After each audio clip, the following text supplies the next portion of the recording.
Há um tempo, Helena chegou para mim e perguntou quando o Natal começou.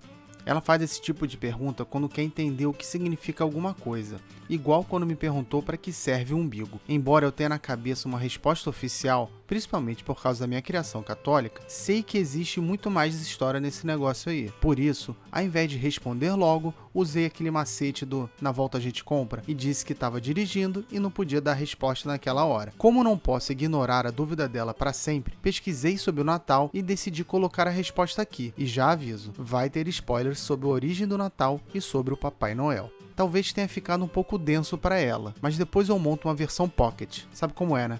Eu sou o Gustavo Aldi e esse é o Histórias para Helena. E Cecília?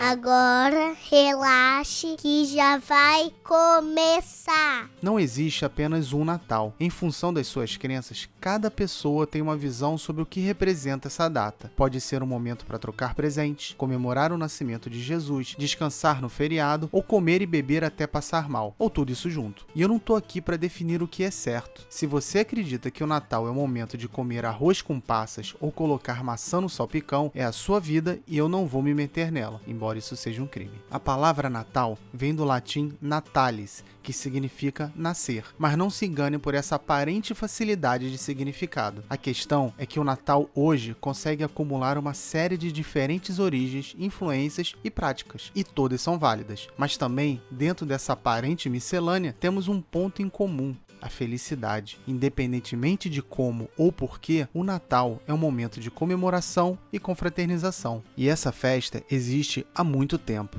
Basicamente, o Natal relembra o nascimento de Jesus Cristo em Belém no dia 25 de dezembro. Por outro lado, sabemos que a festa em si possui origens pagãs, que a data não é precisa e que outros elementos não cristãos foram incorporados ao longo do tempo. Isso significa que o Natal não é mais o mesmo? Exatamente. E é por isso mesmo que ele permanece uma data tão especial nesses mais de 2000 anos de existência. Primeiro, vamos considerar a base atual para o Natal. Ele é uma comemoração cristã sobre o nascimento de Jesus. Porém, não se sabe de verdade quando o menino nasceu. O local é tranquilo. José e Maria estavam em Belém, na Palestina, por causa de um recenseamento ordenado pelo imperador César Augusto, para que o Império Romano determinasse o quanto recolheria de impostos dos judeus. A data que é meio contraditória nos evangelhos. Mateus coloca o nascimento durante o governo de Herodes, morto em 4 depois de Cristo. Mas Lucas informa que o recenseamento só começou na Judéia no ano 7. Aqui vale uma observação. Não vou me aprofundar sobre a figura de Jesus. Vou considerar que todos, mais ou menos, conhecem a história. Mas quem sabe eu faça um episódio só sobre ele. Essa falta de precisão do ano tem uma razão. Os primeiros cristãos não celebravam direito o aniversário do nascimento de Jesus. Para eles, o mais importante era o aniversário da sua morte e ressurreição. A Páscoa era muito mais valorizada como grande data anual. Inclusive, os cristãos que comemoravam o nascimento eram ridicularizados, já que não se tinha uma data precisa. Durante séculos, a falta de evidências concretas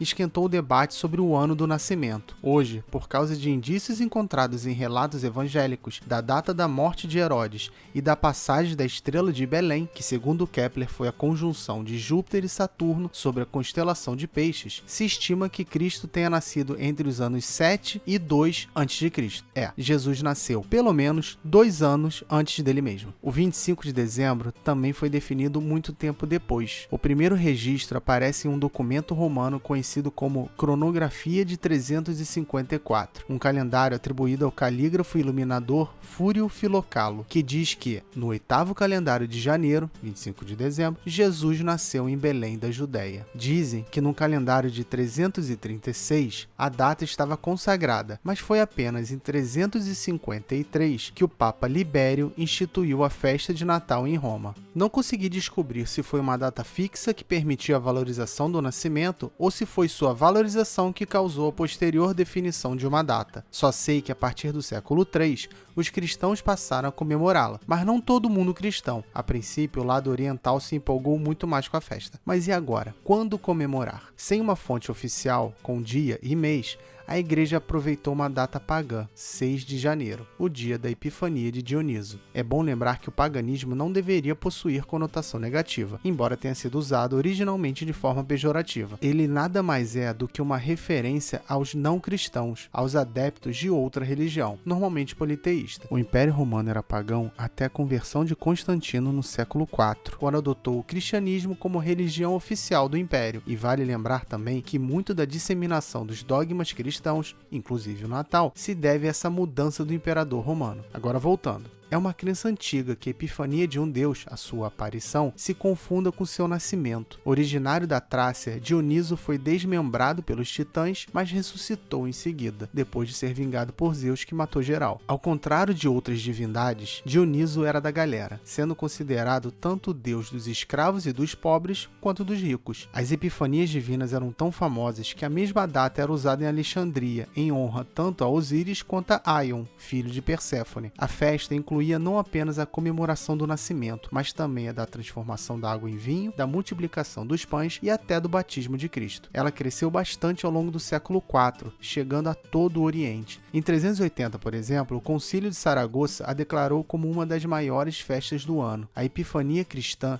assim como a pagã, era celebrada com luminárias de tochas, pois representava o dia que iluminou a humanidade. Segura aí essa relação com a luz, porque ela é importante. A Igreja Romana também começou com o dia 6 de janeiro, mas no século IV transferiu a natividade para 25 de dezembro, e o Oriente seguiu o exemplo também. Mais uma vez, uma festa pagã foi substituída por uma cristã. A verdade é que aproveitar uma data já comemorada amplamente pela população, mesmo sendo pagã, era garantia de sucesso, e encontrar um motivo divino foi fácil. Nessa nova data, a igreja aproveitou o culto ao sol, que é muito valorizado por causa da astrologia oriental, que associa o destino das pessoas ao curso dos astros. O Sol comanda o destino de reis. É ele que eleva ou faz cair, que conduz ao triunfo ou à derrota. Em Roma, o Festival do Sol Invencível, que comemora o Dies Natalis Solis Invicti, foi trazido da Síria pelo imperador Heliogábalo e fortalecido pelo culto de Mitra. De origem persa, a religião de Mitra, também uma divindade solar, se estabeleceu no coração de Roma ainda no século II a.C., mas também era adotada na Síria e no Egito. Segundo o calendário juliano, o 25 de dezembro era o solstício de inverno, o momento do ano em que os dias começam a se alongar e o sol a brilhar mais forte. Por isso, foi escolhido como o dia do nascimento do sol, mas é bom lembrar que no hemisfério norte as estações são invertidas. Então, quando aqui é verão, lá é inverno. Como não havia documentos que registrassem a data de nascimento de Cristo, a Igreja Romana estava livre para utilizar o solstício de inverno. Faltava apenas atualizar a base da festa pagã. Segundo Santo Agostinho, os irmãos cristãos deveriam celebrar não o sol como os pagãos, mas sim aquele que criou o sol. A relação de Jesus com a luz facilitou bastante a substituição do sol como foco do culto. Afinal, segundo ele próprio, eu sou a luz do mundo. Quem me segue não andará nas trevas, mas terá a luz da vida. Essa correspondência entre o cristianismo e os cultos solares ajudaram a fundamentar a assimilação das festas pagãs no calendário litúrgico, mas a gente sabe também que há razões políticas por trás disso. A celebração do nascimento do Deus Sol, que era acompanhada pelo excesso de luz e tochas e pela decoração de ramos e árvores pequenas, era tão legal que a galera continuou celebrando a festa e o nascimento do Sol, mesmo depois de ser convertido ao cristianismo. Para um estudioso sírio e cristão do século XII, abre aspas, esta é a razão pela qual os santos padres transferiram para 25 de dezembro a festa de 6 de janeiro. Era costume entre os pagãos celebrar nessa data o aniversário do Sol e acender então fogueiras em honra dessa festividade. Os pagãos permitiam aos cristãos tomarem parte dessas alegrias e solenidades. Assim, quando os doutores da igreja perceberam que os cristãos se alegravam em participar daquelas festividades, resolveram celebrar nesse dia a verdadeira natividade e deixar a Epifania para o dia 6 de janeiro. Mario Righetti, um renomado católico italiano, disse no início do século XX que, depois da paz, a Igreja de Roma, para facilitar a aceitação da fé pelas massas pagãs, achou conveniente instituir o 25 de dezembro como a festa do nascimento temporal de Cristo, para desviá-los da festa pagã, celebrada no mesmo dia em honra do invencível Sol de Mitras. O negócio era aproveitar um momento de comemoração já aceito e praticado pelas pessoas e introduzir o então verdadeiro e divino objeto de culto. E já no início do século V, as festividades festividades de Natal e de Epifania foram adotadas em toda a cristandade do Ocidente e do Oriente. O Egito segurou a onda por um tempo, mas relaxou depois de 432. Jerusalém foi mais resistente, só adotando o Natal em 25 de dezembro no início do século VI. Na Idade Média, o Natal constituía um período de banquetes e diversões que durava 12 dias, entre 24 de dezembro e 6 de janeiro, que se manteve como o dia da Epifania e que até o século XVIII foi uma celebração tão grande quanto o Natal. No século XIX, mesmo sendo religiosa, a data ainda não era uma celebração familiar. Era comum as pessoas beberem e comemorarem pelas ruas. A festa costumava ser tão calorosa que até o início do século XVIII, os puritanos proibiram as festas natalinas na Europa e no continente americano. O movimento puritano se baseava em códigos de conduta moral severos, muita oração e em uma interpretação rígida do Novo Testamento. Os puritanos acreditavam, com razão, que o Natal tinha muito dos festivais pagãos romanos e se opunham à sua celebração, sobretudo ao aspecto festivo, herança da Saturnália, um festival romano dedicado ao deus Saturno, que durava 7 dias, começando em 17 de dezembro. O Natal chegou a ser vetado na Inglaterra, mas voltou com força na era vitoriana, com um caráter nostálgico, muito influenciado pela obra clássica de Charles Dickens, Um Conto de Natal, de 1843, que capturou a imaginação da classe média britânica e americana, dando início ao Natal da forma como o conhecemos hoje. Forma esta que, de fato, pegou muito da tradição pagã e foi incluindo novos simbolismos ao longo do tempo, como, por exemplo, o presépio, a árvore de Natal, a ceia, o Papai Noel e as compras.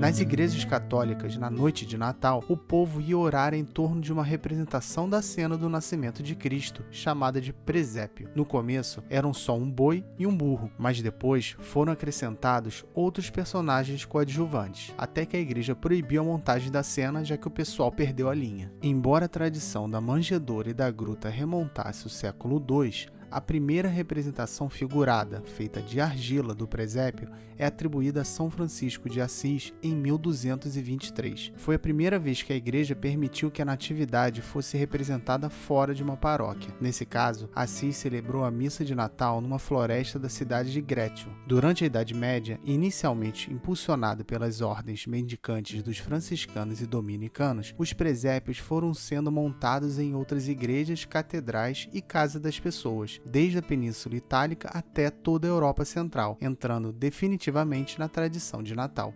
O culto às árvores é muito comum na tradição, adivinhe, pagã. Caldeus, babilônios e assírios consideravam que a árvore estava intimamente ligada à vida, ao florescimento e à frutificação. Assim como os povos mesopotâmicos, os germanos também tinham uma forte ligação com elas. Odin, por exemplo, era reverenciado por meio do culto a um carvalho, que representava Yggdrasil, a árvore considerada o eixo que liga os 9 mundos da cosmologia nórdica. O pinheiro era muito valorizado também pelas tribos celtas e teutônicas, por causa da sua resistência ao inverno. Tradicionalmente, pelo menos nos países germânicos, no começo do inverno, pinheiros eram colocados nas casas para trazer bênçãos ao lar. Essas árvores eram enfeitadas com rosas de papel colorido, maçãs, apitos, bombons e outras coisinhas que podiam ser compradas na Rua da Alfândega ou na 25 de março da época. E guloseimas e presentes eram colocados aos seus pés para assegurar abundância de pão e de riquezas durante o ano. E em mais uma importação de costumes, progressivamente o pinheiro passou a ser enfeitado não para o culto pagão, mas para celebrar o nascimento de Jesus. Claro, sempre com o apoio da alta cúpula cristã e particularmente nesse caso por São Bonifácio. O hábito do enfeite da árvore de Natal se espalhou do norte da Europa para todo o mundo. Não se conhece a origem exata da árvore de Natal. A menção mais antiga data de 1605, em Estrasburgo. As luzes, que hoje são aquele pisca-pisca hipnóticos, são mencionadas pela primeira vez em 1785 pela baronesa de Oberkirch. De Estrasburgo, a árvore de Natal vai para Zurique em 1799 e em 1840 o príncipe Albert, marido da rainha Vitória, ganha uma árvore da rainha da Noruega e a expõe na Praça Trafalgar, em Londres. E em Paris, também em 1840, uma árvore é montada no Palácio de Tuileries pela duquesa de Orleans. Se de um lado temos a árvore enfeitada, do outro temos uma mesa farta. Fora o fato de qualquer comemoração sempre rondar os comes e bebes, inclusive as festas pagãs, a ceia de Natal também assimilou um antigo costume europeu de deixar as portas das casas abertas no dia de Natal para receber viajantes e peregrinos. Embora as famílias se juntem para comemorar, muitas pessoas ainda agem como os antigos peregrinos e circulam pelas casas dos conhecidos para comer com eles. Tradição pagã, solidariedade alimentícia ou simplesmente malandragem para comer de graça? Fica aí a questão. Um outro ser que também passa de casa em casa é o bom velhinho Papai Noel. A lenda diz que esse corpulento senhor de bigode e barba branca, vestindo vermelho, desce pelas chaminés e coloca os presentes dentro de meias ou no pé da árvore de Natal. Uns dizem que ele mora no Polo Norte, outros afirmam que ele fica na Lapônia, no extremo norte da Finlândia. Mas de fato, quem é esse cara? A origem do Papai Noel se relaciona com São Nicolau de Mira, na atual Turquia, um bispo cristão que viveu entre os séculos 3 e 4 depois de Cristo. Nicolau vinha de uma família rica, mas seus pais morreram cedo, deixando toda a riqueza para ele. Mesmo antes de se tornar um santo, São Nicolau já era um homem de boa índole. Conhecido pela sua grande generosidade, ao invés de comprar apartamentos luxuosos e promover raves com celebridades, ele usou sua herança para dar presentes aos pobres, principalmente crianças órfãos. E diz a boca miúda que ele foi responsável pela ressurreição de 3 crianças assassinadas, o que fortalece sua conexão com a infância. Mesmo depois de morto, supostamente em dezembro de 343, o santo continuou dando presentes. Ele entrava pela janela ou descia pela chaminé, deixava presentes nas meias e nos sapatos e distribuía moedas de ouro aos pobres. A figura do Papai Noel, no entanto, não remete somente a São Nicolau. Odin também é lembrado como possível influência. Na tradição nórdica, ele é representado da mesma maneira que São Nicolau e Papai Noel, um idoso barbudo e grisalho. Segundo essa crença, Odin entregava presentes para as pessoas no Yule, um festival que acontecia durante o solstício de inverno. Diz a lenda que no fim da festa, as crianças vikings enchiam botas com palha e deixavam em suas casas para o Sleipnir, o cavalo de 8 pernas de Odin, que seria uma referência às renas do Papai Noel, quem sabe? Odin, em troca do presente, deixava brinquedos, doces e frutas nas botas. E claro, ele entrava nas casas pela chaminé. Com a cristianização do norte da Europa, a partir do século X, o Yule foi incorporado pelo Natal, igual aos festivais pagãos romanos séculos antes. Nesse processo, a imagem de Odin ficou associada do bispo cristão. A crença no velhinho gente boa chegou à América do Norte por meio de imigrantes holandeses, que acreditavam em Sinterklaas, uma figura associada a São Nicolau. Esses imigrantes se estabeleceram em Nova Amsterdã, atual Nova York. O nome é uma tradução holandesa de São Nicolau, que nos Estados Unidos virou Santa Claus. Após se firmar como importante elemento cultural norte-americano, passou a fazer parte das festas no mundo todo. Mas essa entrada não se deve apenas pela influência político-econômica dos Estados Unidos. O Papai Noel possuía uma função prática nos ritos de iniciação, servindo para ensinar às crianças que boas ações têm recompensas, mas a gente volta nisso daqui a pouquinho. Ao redor do mundo, cada família teve o trabalho de adaptar a lenda de acordo com a sua cultura local. Não apenas o nome do Papai Noel era alterado, mas também sua origem e modo de agir. Por exemplo, no Brasil, não fazia sentido que ele entrasse pela chaminé. Na minha casa, era voando pela janela mesmo, ou tocando a campainha e deixando os presentes no corredor do edifício, o que para mim era um absurdo. Tocar a campainha e sair correndo. Coisa de moleque. A primeira menção impressa a um Papai Noel ocorreu em 15 de dezembro de 1810. No caso é Santa Claus, né? Em um poema anônimo publicado no New York Spectator. O texto era narrado por uma criança que pedia presente e prometia bom comportamento. Em 1823, no poema A Visit from St. Nicholas, de Clement C. Moore, São Nicolau foi descrito como um elfo gordo e alegre. Depois desse poema, ele deixou de ser sombrio e se tornou alegre e animado. Esse Papai Noel acabou sendo popularizado pelos fabricantes de cartões natalinos americanos. Os ingleses foram os precursores dos cartões, mas os americanos, muitos deles imigrantes no Novo Mundo, difundiram a prática graças ao serviço postal barato e à vontade de manter contato com os parentes distantes. 40 anos depois do poema de Moore, o cartunista político Thomas Nast criou a imagem do Papai Noel que conhecemos hoje, gordo, alegre, com barba branca e fumando um longo cachimbo. Seus desenhos surgiram bem antes do comercial da Coca-Cola, que popularizou a imagem mundialmente. Na década de 30, a empresa precisava recuperar seu prestígio. Para isso, era preciso uma campanha publicitária que enfatizasse o consumo despreocupado e aumentasse as vendas no inverno. Com a ilustração de Haddon Hubbard Sandblom, o Papai Noel virou garoto propaganda da Coca-Cola. Mas o bom velhinho, barrigudo, barbudo, grisalho e que se veste de vermelho não serviu apenas para vender refrigerante. Como falei antes, a tradição de presentear no Natal é bem anterior. Antes do Papai Noel e Santa Claus, a gente pode pensar em 3 tradições que podem ter dado origem aos presentes. A primeira tem a ver com a lógica de dar recompensas em troca de boas ações, que pode vir do Yule nórdico e aquele lance das crianças darem palha e ganharem presentes de Odin. A segunda tem relação com a troca de presentes, tanto com base nos 3 reis magos, Belchior, Baltazar e Gaspar, que ofereceram presentes a Jesus após seu nascimento e que as pessoas então trocariam presentes lembrando desse acontecimento, quanto com base na Saturnália, que envolvia procissões, decorações nas casas, velas acesas e distribuição de presentes. E a terceira tradição pode vir do costume de dar presentes na véspera do dia de São Nicolau, em 6 de dezembro, supostamente a data de sua morte, seguindo o comportamento generoso do santo. Como o Natal foi constituído pela assimilação e adaptação de práticas anteriores, a troca de presentes permaneceu. O que não se esperava, pelo menos não com a intensidade atual, era a ligação direta entre o Natal e o consumismo. Por um lado, a gente ficou preso na lógica da recompensa por bom comportamento que ensinamos às crianças, e por outro, as grandes empresas aproveitam o Natal, assim como a Coca-Cola aproveitou o Papai Noel, para aumentar as vendas, empurrando um consumo, boa parte das vezes, desnecessário. O erro aqui não é ter o Natal como um momento de dar e ganhar presente, ou comer até desmaiar, mas deixar que ele gire apenas em torno disso, e que a felicidade de estar junto daqueles que amamos fique em segundo plano.